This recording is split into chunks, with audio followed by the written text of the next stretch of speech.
어, 여러분 오늘 기대와 달리 시험을 안 봐가지고 여러분 실망하신 눈빛이 가득한데 오늘은 시험이 없고요. 그 2기 대비해서 우리가 답안을 어떻게 작성해야 되는지랑 그 다음에 우리가 1기 동안 배운 그 쟁점을 하나의 사례로 한번 이렇게 되짚어보는 시간을 가질 거예요.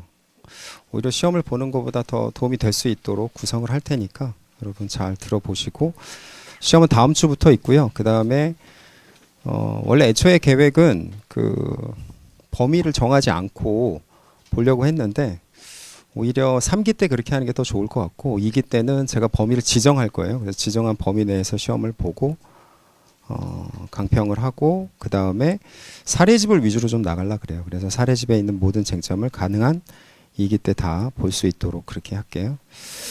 자, 우리가 여러분들이 이제 답안을 본격적으로 2기 때부터는 작성하잖아요.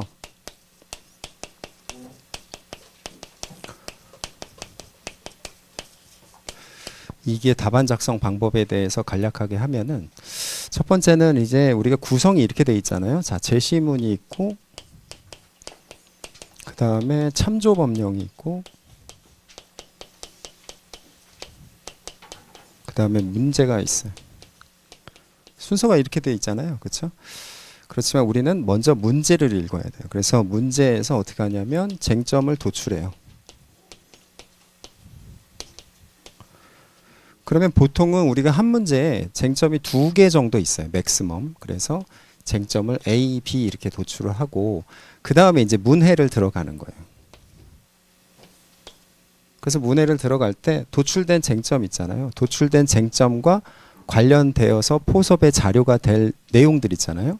자, 그런 것들을 이렇게 선제적으로 언더라인 하는 거예요. 그러니까 아무런 의미 없이 제시문을 문해하는 게 아니라 도출된 쟁점을 중심으로 해서 관련된 내용만 딱 가져오는 거예요. 그 다음에 관련된 내용을 참조 법령에서 또 마찬가지로 언더라인 하는 거죠. 이렇게 하면은 어떻게 되냐면 자, 첫 번째 문제의 소재라는 목차에서 이게 A, B 이거를 어떻게 하냐면 소개하는 거예요. 소개. 내가 이 쟁점이라는 것에 대해서 그러니까 이하의 목차에서 글을 구성하겠다. 이게 뭐냐면 쟁점의 소개가 되는 거죠. 그래서 쟁점을 여기서 선별하고 그 쟁점에 대한 일종의 소개와 예고가 되는 거죠. 그것에 대해서 검토하겠다. 이렇게 알겠죠? 자, 그렇게 되면은 어떻게 돼요? 두 번째는 예고된 순서대로 가는 거예요. 그래서 A의 쟁점에 대한 목차가 구성이 되는 거죠. 그러면 A의 쟁점에 대한 목차는 그 다음은 그냥 세트예요. 우리가 알고 있는 거. 그 세트는 뭐예요? 문학 판검 뭐 이게 될 수도 있고 그래서 문제점, 뭐 학설, 그 다음에 판례, 검토. 근데 이제 이 검토에서 포섭을 나중에 마지막에 한꺼번에 하지 말고 여기서 그냥 같이 해줘요. 그래서 검토 및 사안의 적용 이렇게. 그러면 여기에 이제 생각컨대.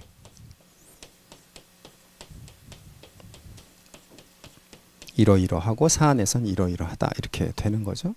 그 다음에 이제 여기에서 뭐 이하 뭐 요것과 관련해서 여기서는 뭐가 문제되는 바 이하 검토한다 그러면 세 번째 목차로 넘어가죠. 그 다음에 쟁점은 여기서 다시 B에 대해서 하는 거죠. 그럼 여기서도 마찬가지로 이렇게 세트가 있고 그 다음에 이제 결 이렇게 가는 거예요. 알겠죠? 결국에는 우리의 문제의 구성 그 다음에 답안 작성 방법이라는 건 이 거시적인 프레임 하에서 대부분 다 수렴이 돼요. 알겠죠? 그 다음에 쟁점이라는 건 대부분 다 2개 또는 3개. 1개는 거의 없죠. 그렇죠? 그렇게 잘 보는 거. 그래서 문제에서 쟁점을 도출하고 그 다음에 도출된 쟁점을 중심으로 해서 여기서 이렇게 문해하고 그 다음에 예고된 쟁점을 문제의 소재의 단계에서 소개하고 예고하고 여기서 장악이 돼야지. 그 다음에 장악된 쟁점에 대해서 일반론. 이게 사실 이제 일반론이죠. 그 다음에 여기가 이제 포섭. 이렇게 되는 거예요. 알겠죠? 이렇게 이상하네. 이렇게 하니까 되게 쉬워 보이지만 알고 보면 또 쉬워요. 자, 그래서 예를 들면 뭐 문제에서 뭐 반려. 그러니까 예를 들어서 뭐 A 시장 반려에 대하여 소를 제기할 수 있는지 검토하시오. 이렇게 출제가 됐다. 그러면은 어떻게 도출해요? 반려에서 뭘 도출해야 돼? 뭐야? 거부. 여러분 긴장했나? 반려랑 거부랑 동의어잖아. 그래서 거부 처분에 뭐가 들어가야 될까? 여기에 거부 처분 일반론 이게 들어가겠죠. 그쵸?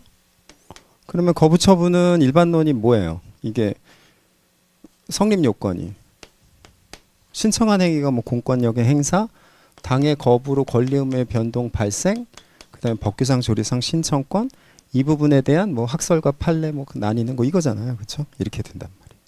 근데 예를 들어서 여기에 그러면 뭘 찾아야 돼? 대부분 문제는 공권력의 행사냐 아니면 법규상 조리상 신청권이 있냐 이걸 봐야 되잖아요. 근데 참조법령에 보니까 뭐 어떤 무슨 계획법이 있어.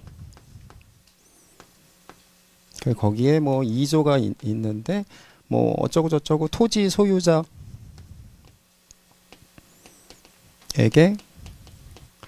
뭐 의견 청취 뭐 하여야 한다 이렇게 돼 있단 말이에요. 그러면은 우리가 이제 거부처분 일반론에서는 법규상 조리상 신청권을 요구하는 것은 이제 남소 방지를 위해서 판례가 그렇게 하는데 그걸 뭐 세게 들어가는 거예요? 아니면 그냥 살짝 들어가는 거예요? 살짝 들어가서 추상적인 그냥 응답 요구권이라고 돼 있잖아요. 그래서 여기서 이제 응답 요구권 이걸로 이제 뭐 정리를 해주는 건데 사안의 경우에 그러한 응답 요구권이 인정될 수 있는지 검토 문제가 되죠. 근데 이제 이게 계획법이야. 그러면 계획 어떠한 신청권과 관련된 무슨 문제가 또 발생하겠지. 그렇죠? 그럼 이게 이제 B가 되는 거야. 그래서 뭐 제목을 여기서는 뭐 가백 법규상 조리상 신청권 인정 여부 뭐 목차 이렇게 짜면 되지 뭐. 그쵸? 이렇게 하고 그 다음에 이제 뭐 그 여기에는 뭐 계획 변경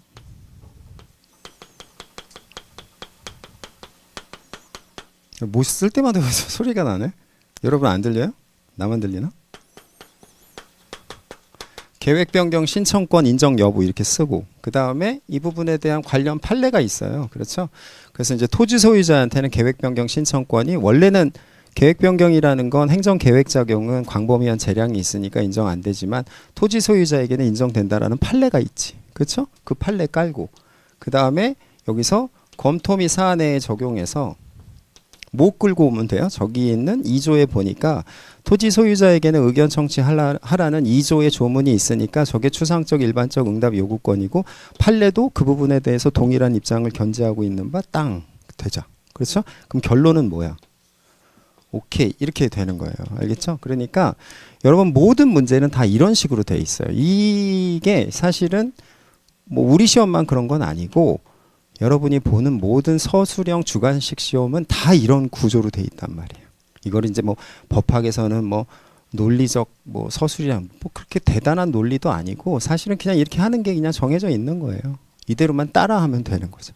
그래서 여러분들이 이런 구조적인 틀을 알고 있는 상태에서 이렇게 접근하는 어프로치하고 내가 어떤 공통된 어떠한 그러한 뭐 프레임이 없는 상태에서 그냥 막무가내로 그때그때 다르게 목차를 구성하고는 천지 차이가 있다라는 거예요.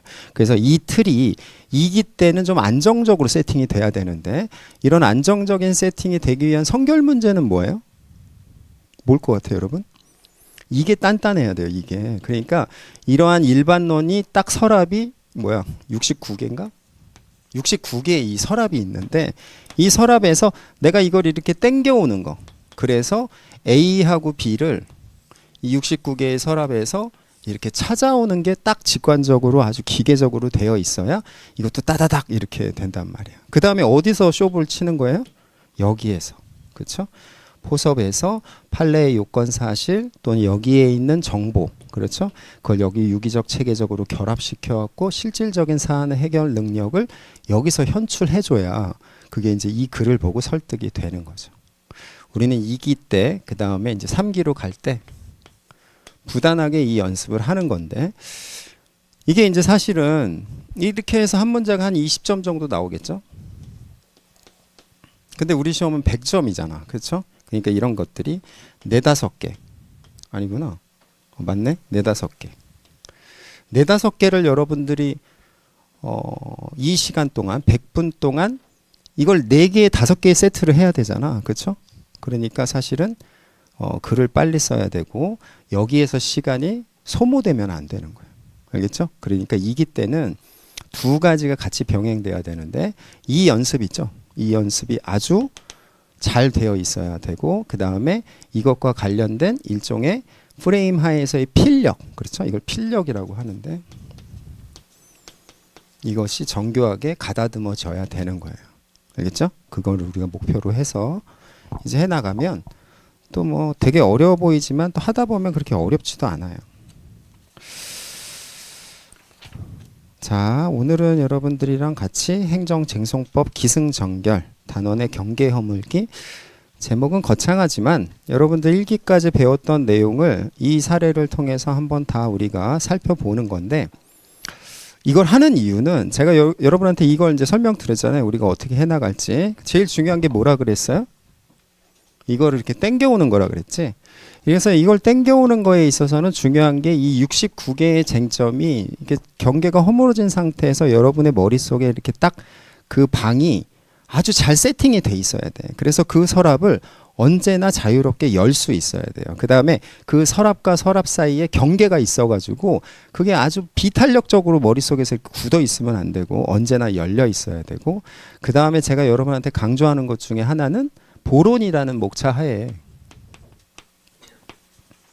여기서 관련되어 A, B하고 제일 관련되어 있는 내용을 뭐 한 C 정도 하나 더 땡겨와서 보론으로 구성하고 그 다음에 가점도 획득하고 이거를 이제 여러분이랑 같이 연습을 해나가기 위해서는 여러분들이 오늘 사실은 행정에 관련된 모든 쟁점들을 여기에 담아 보려고 노력을 했는데 여러분들이 이제 오늘 수업을 들으면서 시험을 보는 그 긴장감 있잖아요. 그 긴장감을 유지하는 방법을 제가 말씀드리면 내가 오늘 이 수업을 들으면서 기승전결, 즉 행정쟁송과 관련된 각각의 69개의 쟁점을 기승전결이라는 어떤 섹션 하에 다 담아봤거든요. 그런데 내가 이 내용이 그래 그러면서 쭉쭉 나가면은 여러분들이 이 A, B 찾는 거 있잖아요. 이게 좀 잘 웰 메이드가 되어 있는 거고 삐그덕거린다. 그러면 잘 준비가 안 되어 있는 거예요. 알겠죠? 그러면은 잘 안 되어 있는 후자의 경우에 어떻게 할 것인가? 대부분 우리는 그럴 테니까. 그렇죠? 그렇잖아. 사실은 뭐 이게 누가 잘 돼 있으면 내일 시험 보러 가면 되지.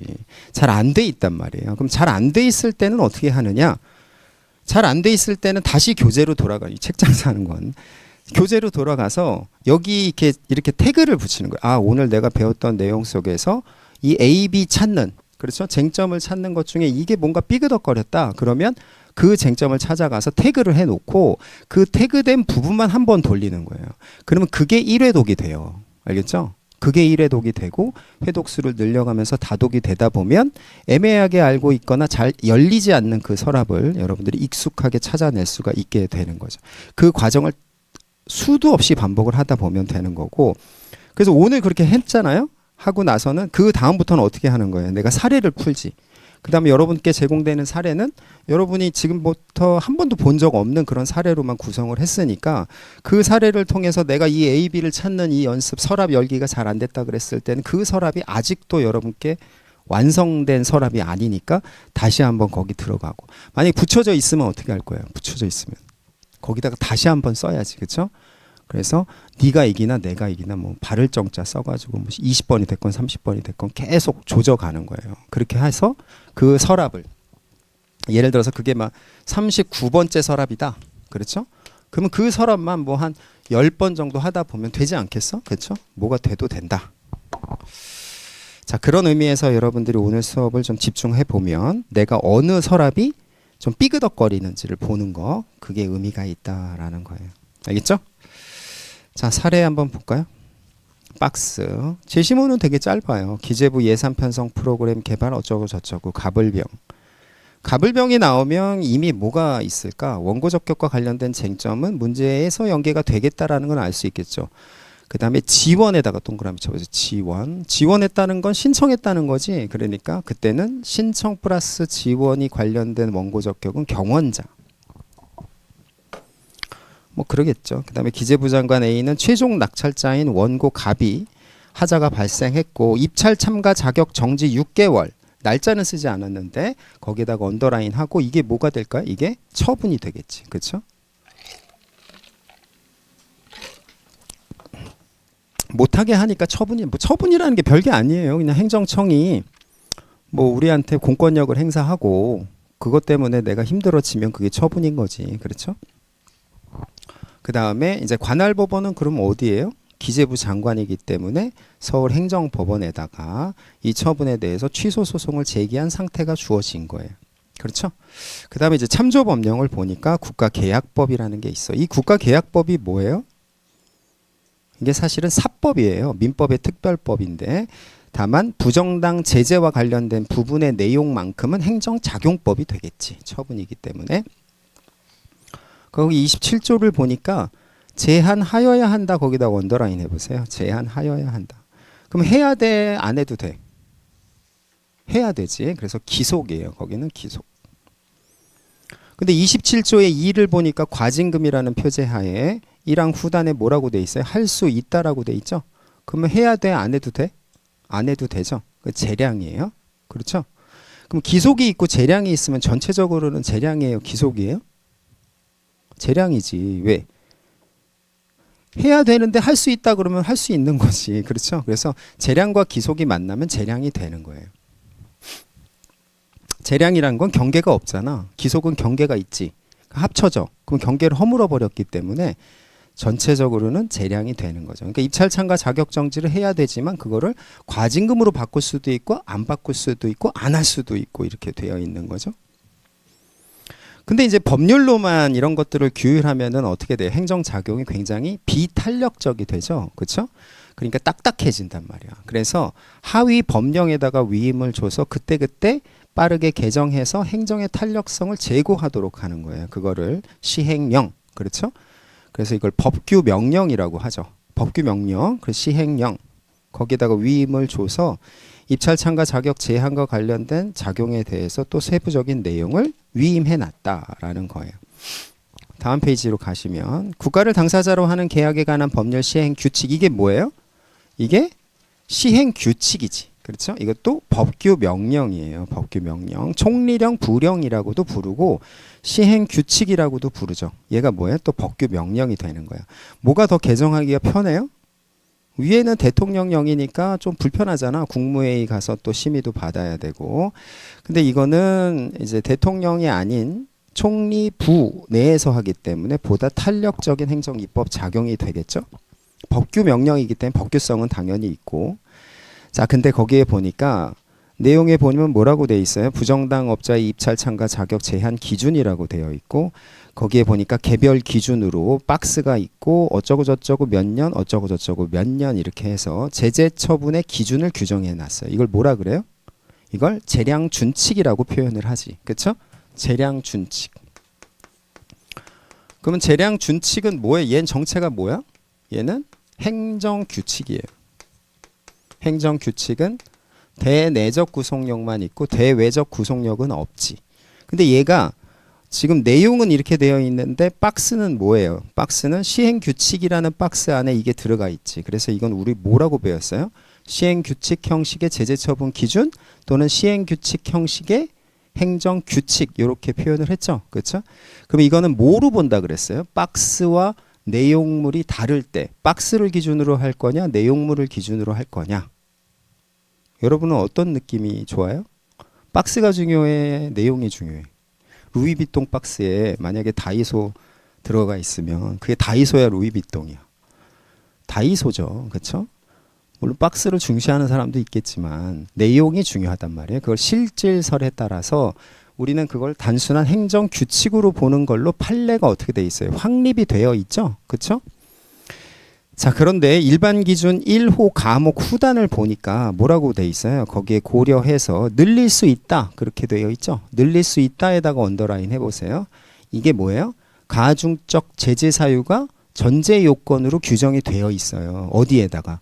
시행규칙 형식의 제재처분 기준에다가 가중적 제재 사유의 전제 요건이 규율되어 있는 경우가 이런 경우인 거죠. 그렇죠? 자, 여러분들이 2, 3기 때 제가 강조하는 방향성은 여러분들이 그냥 교재에 있는 추상적인 문구들 있잖아요. 가중적 제재 사유의 전제 요건이 시행규칙 형식의 제재처분 기준에 규정되어 있는 경우에는 판례에 따르면 협의해서 이렇게 해서는 안 돼요. 이제는 가중적 제재 사유의 전제 요건이 시행규칙 형식의 제재처분에 규율이 되어 있을 때라는 게 이게 시행규칙 형식의 제재처분 기준이고 뭐가 가중적 제재 사유의 전제 요건인지를 실질적으로 여러분들이 사안에서 찾고 해결하는 실무가로서의 능력을 이제 평가하는 시험으로 업그레이드가 됐기 때문에 참조 법령이 무엇보다 중요한 그러한 여러분들의 레퍼런스가 됐단 말이에요. 찾을 수 있어야 돼. 뭐가 뭔지를. 그렇죠? 무조건 그걸로 암기해서 때려 외우는 게 아니라 뭐가 뭔지 실질적으로 찾고 서랍 열고 이렇게 해야 되는 거죠. 이렇게 정리할 수 있어요. 자, 이게 참조 법령까지의 해석이 됐죠.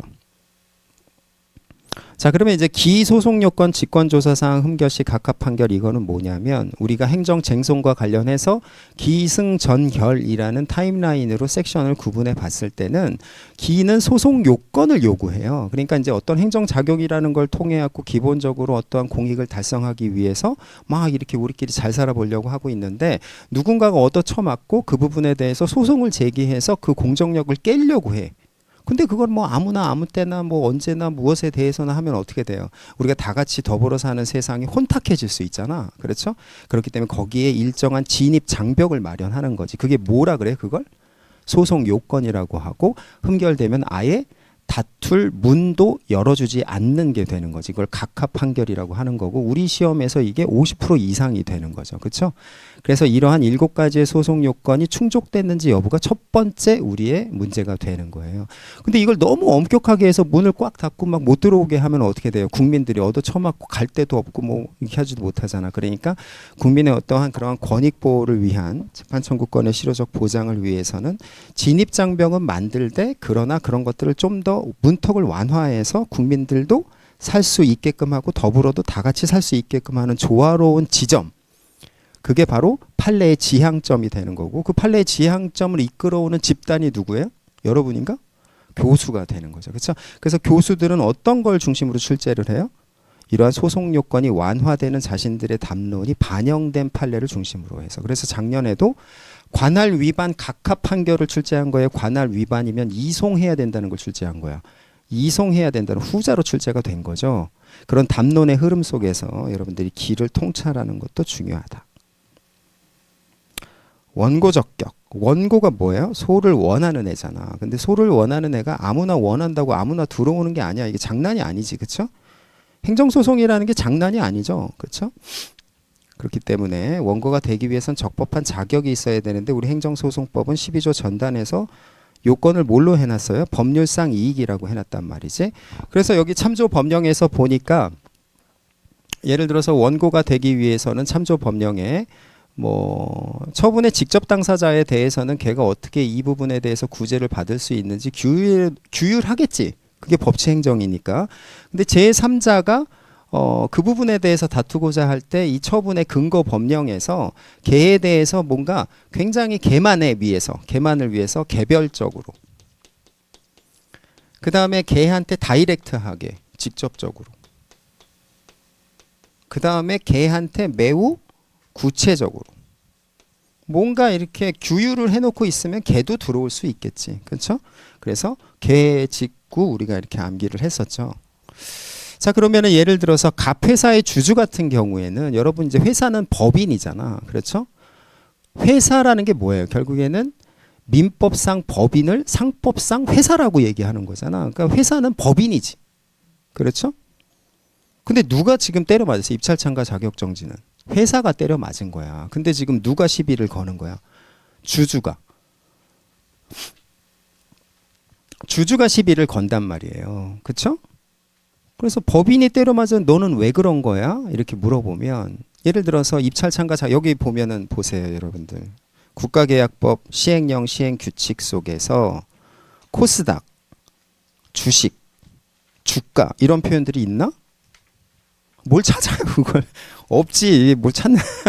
당연히 없지. 그게 왜 있겠어, 거기에. 이 법의 취지가 그게 아닌데. 그러니까 얘는 뭐가 없는 거야. 얘한테는 개별적, 직접적, 구체적 이익이 없지. 그 다음에 얘가 주장하는 내가 사실은 이 주식으로 노무사 시험 만약에 안 되면 내년 것도 준비하려고 했고 다른 시험도 준비하고 결혼도 준비하려고 했는데 우리 법인이 이렇게 돼갖고 내가 직병도 뭐 이런 얘기를 계속 했는단 말이야. 그건 무슨 법에서는 이렇게 규율되어 있지 않지만 뭐예요? 매우 추상적이고 간접적이고 사실적이고 경제적 이익에 불과하기 때문에 얘는 원고적 격이 원래 없는 거지. 근데 이거를 너무 명시적으로만 법에서 없잖아.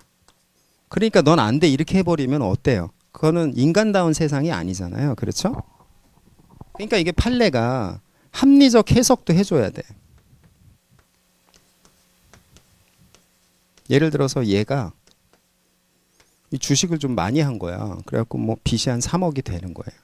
빚이 3억이 된 상태에서 이제 아무것도 못하는 상태에서 마포대교로 가기 전에 소송을 제기한 거야. 근데 명시적으로 없다 그래서 각하를 해야 되겠어? 판사가? 아니죠. 그때는 해석력을 동원해서 그때는 또 해줄 수 있다라고 봐야 되겠지. 그래서 조문이 명시적으로 있느냐 합리적 해석에 의해서 도출되느냐 우리 판례는 그걸 기준으로 보는 거예요. 그래서 판례가 뭐가 있어요?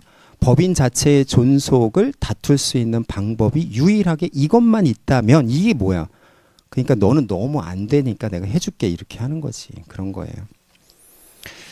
직원도 마찬가지겠죠. 직원도 법인이 처맞았는데 직원이 다투는 건 제3자기 때문에 계직구가 있어야 되는데 예를 들어서 우리 아들 뭐 생일 선물을 사줘야 되는데 법인이 이렇게 돼갖고 생일 선물 성과급 못 받. 성과급이라는 게 여기 있어요, 없어요? 또 이번엔 안 찾네. 없죠, 그렇죠? 자, 경쟁업체는 어떨까? 예를 들어서 얘가 이렇게 해서 입찰 참가 자격 정지를 뭐 6개월을 받았는데 6개월 갖고 되겠니?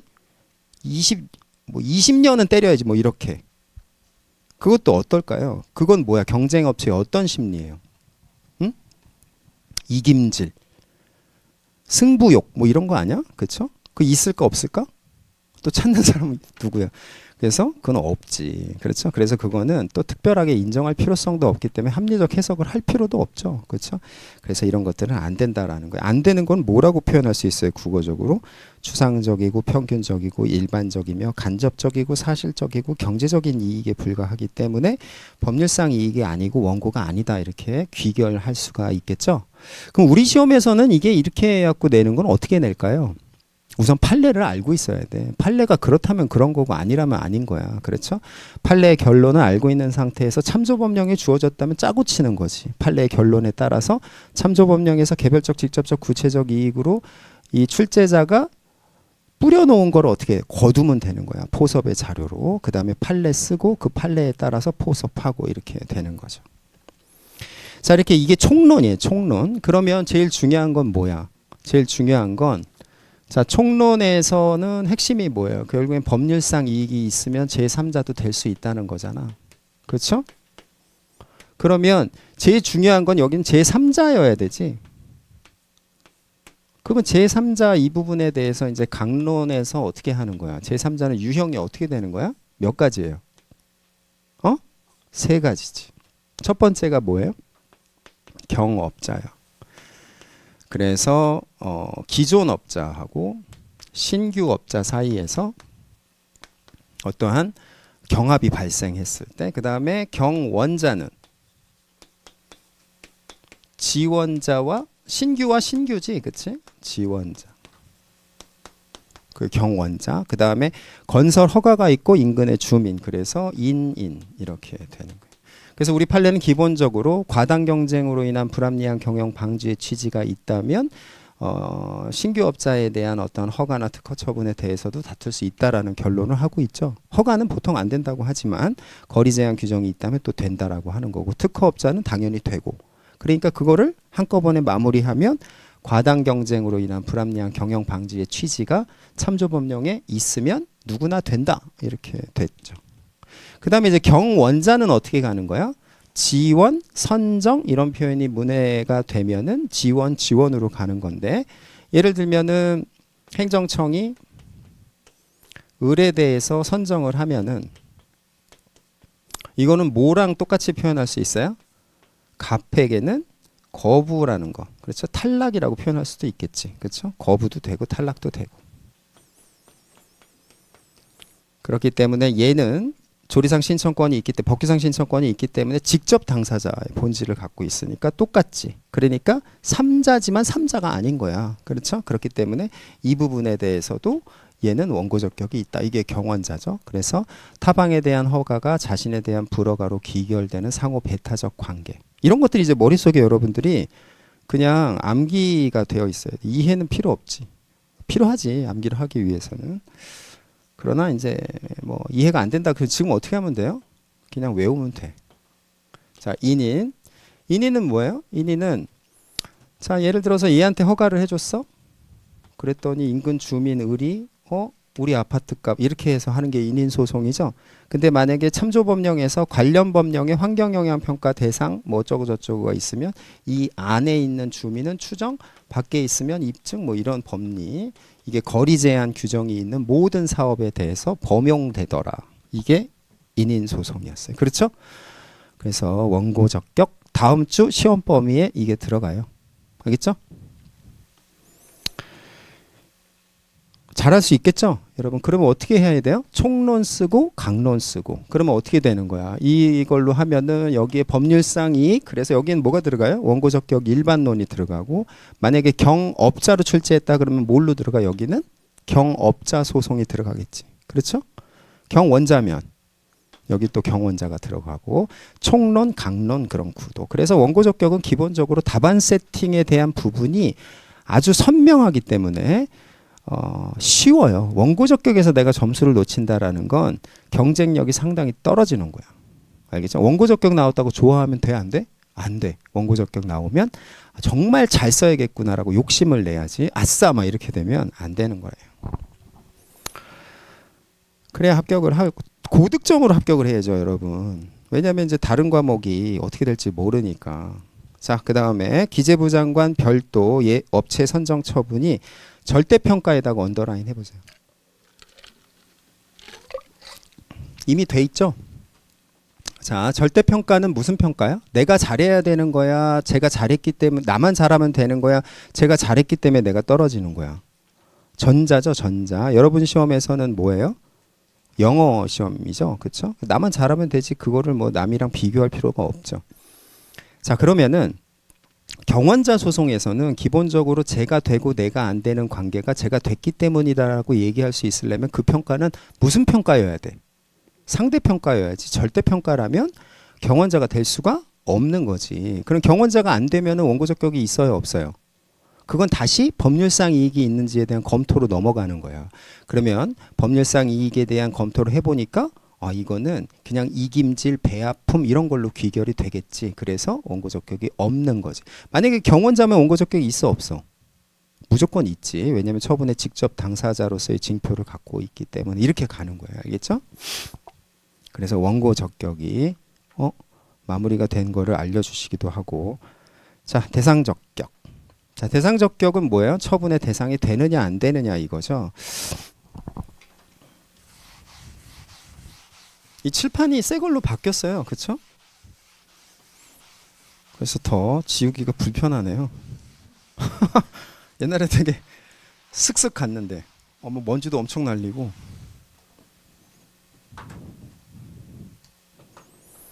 여러분 이제 예를 들어서 행정청 있잖아요. 행정청이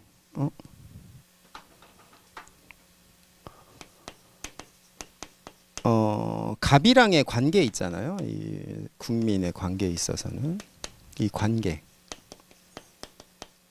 몇 가지가 있을 것 같아요, 여러분. 구분하면 세 가지가 있어요. 세 가지. 첫 번째는 공권력,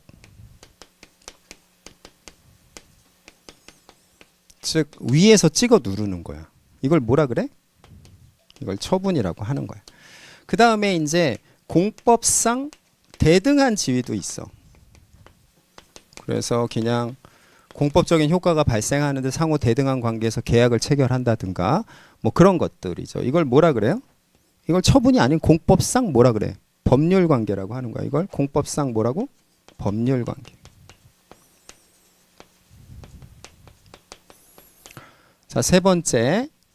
행정청도 먹고 살아야 되기 때문에 그냥 계약을 할 수도 있어요. 무슨 계약?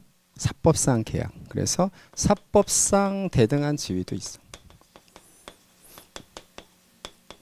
이거는 무슨 법률 관계? 이거 모르면 이상한 거지. 예, 이거니까 사법상. 그래서 대등한 지위라는 징표가 똑같은데 소송물이 공법이냐 사법이냐에 따라서 얘는 뭘로 가야 돼? 얘는 당소로 가야 돼. 얘는 무슨 소? 민소로 가는 거야. 알겠죠? 이렇게 구분하는 거예요. 그러면 민소로 갈 수도 있는 거예요. 항상 이것도 열어놔야 돼. 그래서 여기에 해당되는 게 뭐가 있어요? 이게 바로 조달 행정 같은 거, 물품 구매 같은 거 있잖아요. 그렇죠? 이런 게 바로 민사로 가는 거예요. 민사. 그 다음에 이제 이거하고 구분이 되게 어렵죠. 그 다음에 이거하고 구분은 뭘로 하는 거야? 적용되는 법이 공법이냐 사법이냐 이렇게 하는 게 우리 판례의 기본적인 베이스지. 그렇죠? 자, 그러면은 거기 낙찰자 지위 확인은 기본적으로 사법상 법률 관계예요. 왜냐면 민법 배우잖아. 그렇죠? 민법에서 예약, 그렇죠? 계약의 예약, 그게 낙찰자 지위 확인이기 때문이에요. 입찰보증금 국고기속은 여러분 계약금이라고 배우죠? 민법에서 안 배우는구나. 계약금이라고 있어요. 민법에. 그래서 민법이 적용. 이게 다 둘 다 뭐야? 민사법원으로 가야 돼요. 둘 다. 근데 이제 부정당 제재는 뭐야? 야, 너 빠져.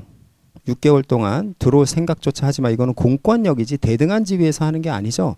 그렇기 때문에 이게 처분이 되는 거고, 처분이라는 건 기본적으로는 행정행위인 경우가 대부분이죠. 그렇죠? 행정행위는 무조건 처분이야. 그래서 부작위, 하명 이렇게 표현할 수가 있죠.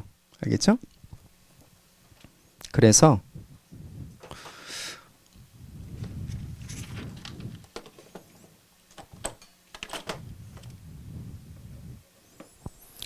여러분 이제 처분과 관련해서는 이제 이게 여러분들이랑 이렇게 얘기할 수 있는 시간이 오늘이 마지막이에요. 이런 얘기를 이제 하지 않아요. 왜냐면은 할 시간도 없고, 그 다음에 이제 사례 풀고 뭐 그거 하기에도 벅차고 사례집도 봐야 되니까. 그래서 지금 마지막으로 여러분들이 이제 보는 거예요. 예를 들어서 이제 행정청이 갑한테 뭘 하잖아. 그렇죠? 이거를 전체적으로는 행정작용이라고 하고, 그 행정작용에서 제일 성골, 제일 큰 애 있잖아요. 그걸 행정행위 이렇게 표현하는 거야. 그 행정행위의 개념적인 징표는 뭘로 구성돼 있어? 행정청의 구체적 집행행위로서 권리 의무 변동 발생하는 법적 행위, 공권력의 행사 이렇게 돼 있어. 이 행정소송법 2조 2랑 1호에 이렇게 되어 있지. 그래서 이 행정행위가 여기가 실체법이잖아. 그렇죠? 여기가 실체법이야. 그래서 이거에 대해서 처맞고 소송을 가려고 이제 소송법 단계의 페이지로 넘어가면 어떻게 되는 거예요? 얘가 뭘로 바뀌어요? 얘가 이제 처분이라고 소송법적으로 표현하는 거야. 그렇죠? 그렇기 때문에 행정행위가 소송법상 처분이니까 행정행위는 뭐가 되는 거야?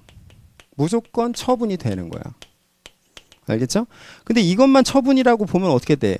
기타 행정 장역으로 처맞은 갑은 법원을 못 가는 모순이 생기지. 그래서 얘네들 중에서 뭘 처분으로 볼 것이냐의 구분에 대한 문제가 생기는데, 그거는 이제 학설은 어떤 입장이야? 학설은 뭐 일원설,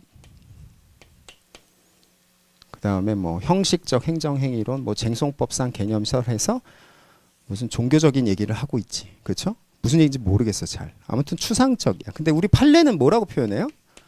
우리 판례는 구별 기준이 있어야 돼. 그래서 관련 법령의 내용과 취지, 그 다음에 상대방이 어떠한 불이익을 받는지, 그 다음에 이제 법치행정의 원칙까지 고려해야 돼. 그렇죠? 그 다음에 상대방과 이해관계인의 태도가 어땠는지, 그 다음에 만약에 상대방인 행정청이 국민에게 이거에 대해서는 심판과 소송을 갈 수 있습니다라고 알렸으면 신뢰보호의 원칙이라는 규범적 관점에서도 무조건 처분으로 보여주고, 뭐 이런 것들, 이런 걸 기준으로 해서 매우 구체적이고 개별적으로 들어가는 거예요. 그래서 될 수도 있고 안 될 수도 있는 거야. 그럼 우리가 대상적격을 푸는 방법론은 어떻게 되는 거야? 판사가 들여다보면 처분이지. 그래서 판사가 들여다본 게 뭐고 안 들여다본 게 뭔지를 우리는 이미 다 암기하고 있어요. 그쵸? 암기하고 있잖아. 그래서 암기한 내용을 기반으로 해서 우리가 그렇게 해서 논리를 구성하는 것 뿐이에요. 알겠죠? 대상적격은 결국 암기의 결론이란 말이지. 그래서 요걸 기준으로 보는 거고 얘는 이렇게 되고 그러면 이제 논리 구성은 어떻게 해야 돼? 이런 경우라면 결국에는 판례는 무조건 써주는 거지. 그쵸? 여기다가 판례는 무조건 들어가고 그 다음에 행구 법공에다가 각각 어떻게 하면 돼? 비벼줘서 포섭을 하는 거지. 그 다음에 강학상 이 사안이라면 부작위 하명이기 때문에 무조건 처분이다. 이렇게 논리적 귀결이 되는 거예요. 알겠죠? 그렇게 되면 되는 거야. 요 경우는 행정행위라면. 행정행위가 아닌 경우라면 어떻게 해야 될까요? 학설이 들어가서 종교적인 관점을 소개해주고 그 다음에 판례 요거 이렇게 해서 들어오고 그렇죠? 그 다음에 개별적인 당해 사안에서 판례가 어떻게 받는지에 대한 판례 이제 이게 총론이 되는 거고 당해 사안에서 어떻게 받는지 그 강론적 판례를 설시하고 강론적 판례의 요건 사실이 3개 정도 있다면 암기해서 그걸로 결론 포섭 마무리하면 땡 이렇게 되는 게 대상적격 풀이 방법이에요. 알겠죠? 그럼 예를 들어서 권사 같은 경우는 어떻게 할 거야? 권사는 판례는 인적사항 공개와 관련해서는 결정 플러스 공개라는 집행행위라는 요건 사실을 설시했으니까 결정 그다음에 뭐 집행행위 그다음 기속력 국배 어쩌고저쩌고 그런 얘기들이 있으니까 여기다 포섭해서 마무리 이렇게 하면 되는 거예요. 이게 이제 대상적격 풀이 방식이지. 그러면은 이제 이거 한번 보세요. 그 밑에 줄에 공정위 기재부 장관에 대한 입찰 참가 자격 제한 요청에다 동그라 요청.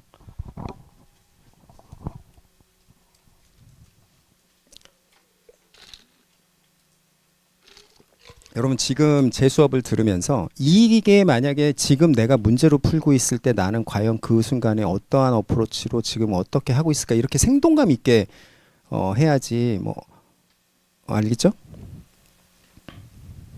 자 요청은 어떻게 돼? 요청은 여러분 행구법공 중에서 뭐가 좀 문제가 될 것 같아? 요청하고 결국 최종적으로 때릴 거 아니야. 사실 때릴 때 권리의무의 변동이 발생하지 요청했다고 권리의무의 변동이 발생하진 않아. 그렇죠? 그러니까 사실은 권리의무의 변동이 발생해야 되는 이 법이라는 요건과 관련해서 문제가 생길 수 있어. 그렇죠?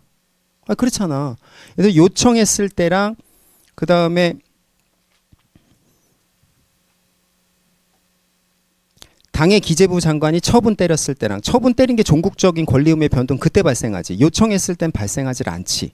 그래서 이게 문제가 되는 거야. 그러니까 우리는 어디로 가야 돼? 일로 가야지. 그치? 왜냐면 이게 없으니까 이건 행정행위라고 보기가 어렵잖아.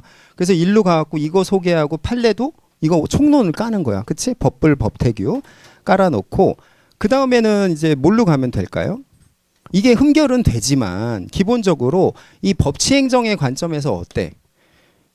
공정위가 요청하면은 기재부 장관이 안 하면 나중에 어떻게 돼? 정권 바뀌고 수사받고 이렇게 되겠지. 그러니까 무조건 한단 말이야. 그러면은 무조건 된다라는 게 딱 됐어. 근데 거기서 다투지 말고 기다리라. 여러분 우리나라 사람들 제일 힘들어하는 게 뭐야? 기다려잖아. 기다려. 그럼 강아지만 할 수 있어. 기다리는 우리나라 사람 못 한단 말이지. 다이나믹 코리아에서 여러분들 우리나라 엘리베이터 버튼 보면 어떻게 닫힌 버튼만 막 하얗게 돼 있잖아. 하도 빨리 눌러가지고 누가 탈까봐 막. 그러니까 우리나라에서 이거는 어려운 거야. 그러니까 분쟁을 조기에 근본적으로 해결해줘야 국민이 살아갈 수 있지 않으면 암 걸린단 말이지. 그러니까 그거는 법치행정의 관점에서 어떻게 해야 될까?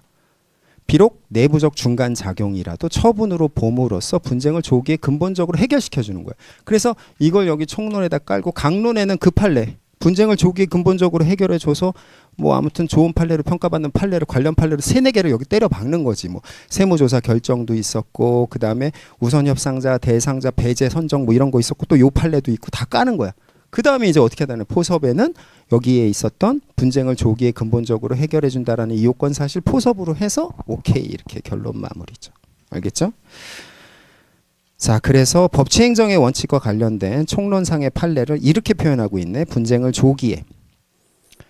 조기에 해결하면 불가쟁력이 언제 생겨? 빨리 생겨, 늦게 생겨? 빨리 생기겠지. 그러면 어떻게 돼? 여러분이 좋아하는 시험이 조기에 확정되는 거야. 그래서 행정도 원활하게 이제 잘 살 수 있는 거지. 이게 뭐야? 이게 법치 행정의 원칙이지. 알겠죠? 아, 이렇게 구성이 되는구나. 그럼 논리 구성을 그렇게 하면 되겠구나라는 걸 여러분들이 지금 리마인드를 해둬야 되겠어요. 알겠죠? 자, 그 다음에 그 밑에 하이픈 볼까요? 자, 만약에 과징금을 할 수 있잖아. 그래서 과징금을 때렸어. 과징금. 근데 과징금을 때렸는데 한 번 때리고 나서 당초 처분이지. 그리고 나서 두 번째 또 그거를 과징금 확 늘려버렸어. 늘렸으니까 그걸 뭐라 그래? 증액 경정 처분이라고 하는 거지. 그래서 증액 경정 처분이 있으면 뭘 다투는 게 상식적이야. 늘린 거 다퉈야지. 기존 거 다투면 안 되지. 그렇죠?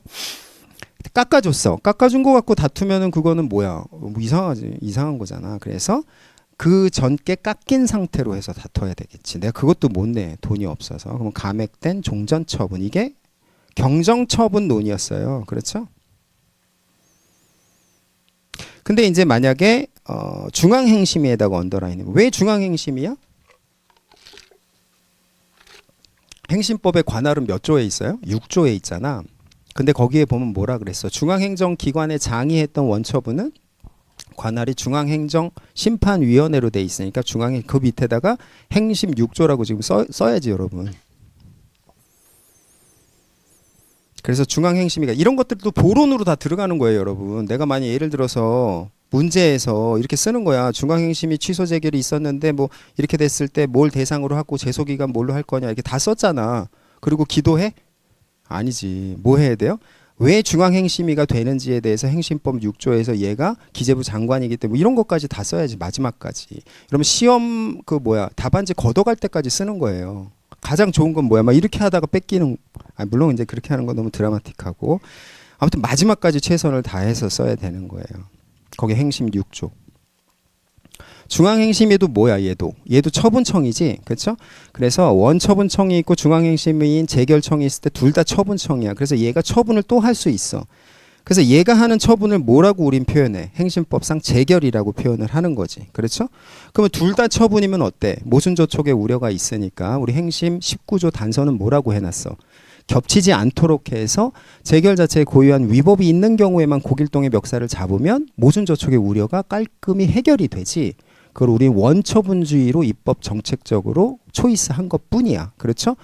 그리고 재결주의는 개별법에서 하면 되는 거지. 그러면 고유한 위법이라는 건 뭐야? 즉 원처분청 단계에서 발생하지 않은 하자 위법이 재결청 단계에서 비로소 발생한 경우를 우린 고유한 위법이라고 하는 거지. 그 얘기는 위법성의 레벨이 원처분청과 재결청 중에 누가 더 커야 돼? 재결청이 더 커야 돼. 그렇죠? 근데 여기서는 어떻게 됐어요? 만약에 이제 과징금으로 바꿔준 거야. 입찰 참가 자격정지 6개월을 때려 맞았어. 법인이. 그러면은 그 법인은 6개월이 됐건 1개월이 됐건 뭐 되는 거예요? X 되는 거야. 문 닫는 거지. 그렇죠? 조달이 안 되면 어떻게 되겠어? 조달이 안 되면 민간 사업도 안 돼요. 왜냐면 이게 다 이력으로 들어가기 때문에. 그러니까 뭘로 해결하는 게 좋아? 돈으로 해결하는 게 훨씬 좋지. 그래서 과징금으로 깎아준 거야, 지금. 그러면 재결청이 깎아줬잖아. 고유한 위법이 있어 없어? 없지. 그렇기 때문에 원처분을 대상으로 해야 돼. 근데 원처분이 이미 바뀌었지. 깎아놨으니까. 그래서 변경된 원처분을 대상으로 해야 되는 거예요. 그러면은 제소기간은 어떻게 되는 거야? 재결을 거쳤으니까 20조 1항 단서 재결소 정본 송달일로부터 90일이 되는 거지. 재결 자체에 고유한 위법이 없죠? 재결 자체에 대한 고유한 위법이 없다라는 건 기본적으로 행정심판법 몇 조 때문에 이렇게 될 수밖에 없는 구조야. 47조 2항이라고 써보세요. 거기 47조 2항. 왜 그럴까?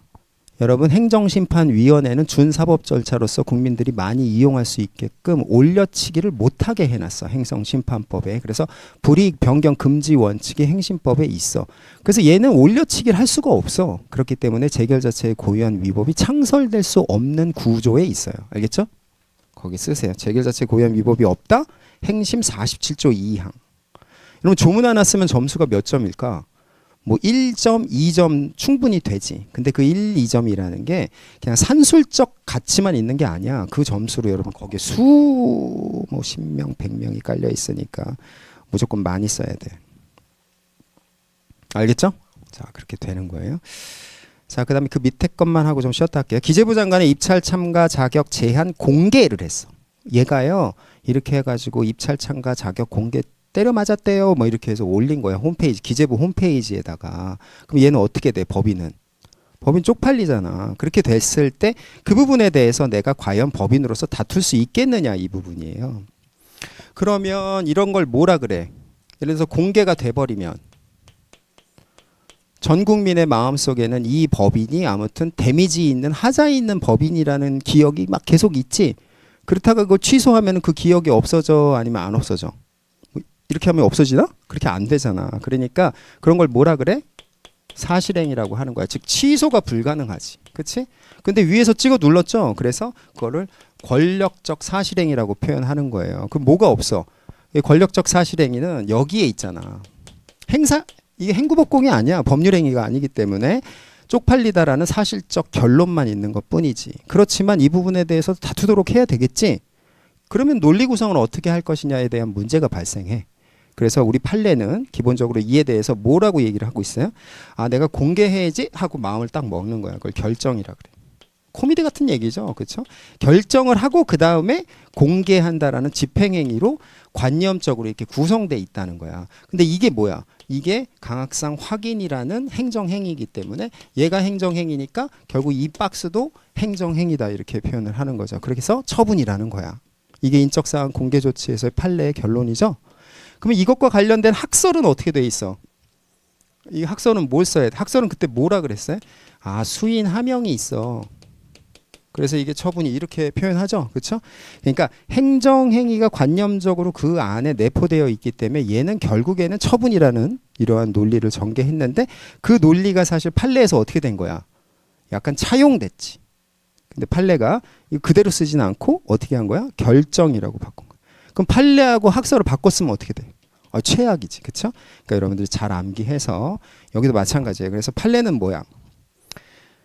공개 결정. 그렇죠? 거기다 학설은 어떻게 돼? vs 학설, 수인 하명. 그렇죠? 그게 아주 중요한 학설이지.